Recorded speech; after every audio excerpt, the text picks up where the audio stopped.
Download aplikasi Kontan sekarang di App Store atau Play Store.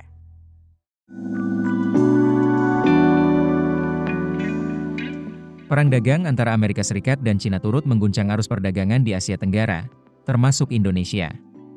Dampaknya, hingga akhir Mei 2025, produk asal Cina semakin membanjiri pasar domestik.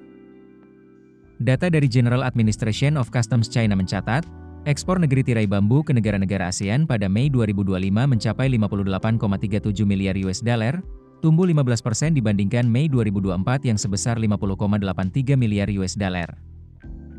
Indonesia mencatat salah satu lonjakan tertinggi.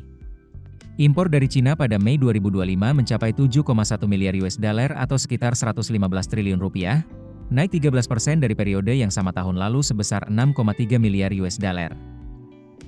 Secara kumulatif, impor Indonesia dari Cina selama Januari hingga Mei 2025 mencapai 33,45 miliar US dollar, meningkat 17% secara tahunan.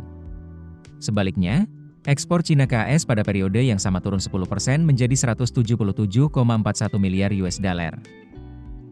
Cina memang telah menjadi negara asal impor terbesar bagi Indonesia.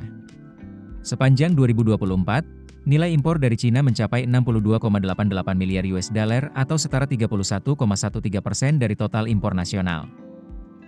Berdasarkan data Badan Pusat Statistik, mayoritas impor dari Cina merupakan produk non-migas.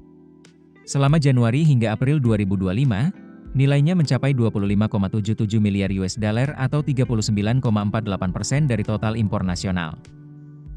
Tiga komoditas utama yang diimpor dari Cina meliputi mesin dan peralatan mekanis, mesin listrik dan perlengkapannya, serta kendaraan dan komponennya.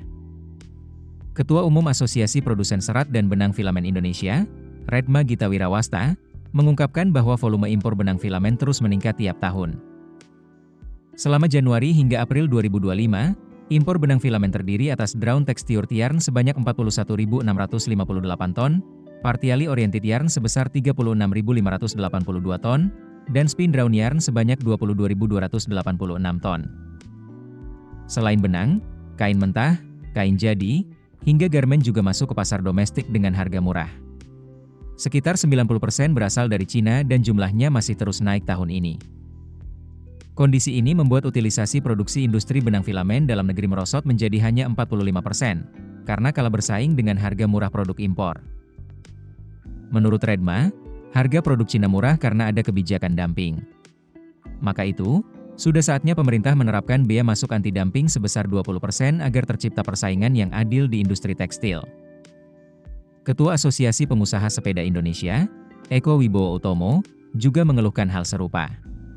Ia mengatakan, pasar sepeda di Indonesia kini didominasi produk impor dari Cina. Porsinya bisa mencapai 60% hingga 70%, lebih besar dari produksi dalam negeri.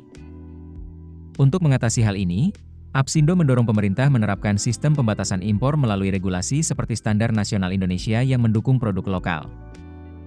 Ekonom Universitas Paramadina, Wijayanto Samirin, memperkirakan defisit perdagangan Indonesia dengan Cina dapat membengkak hingga 185 triliun rupiah pada 2025, naik dari 163 triliun rupiah pada 2024.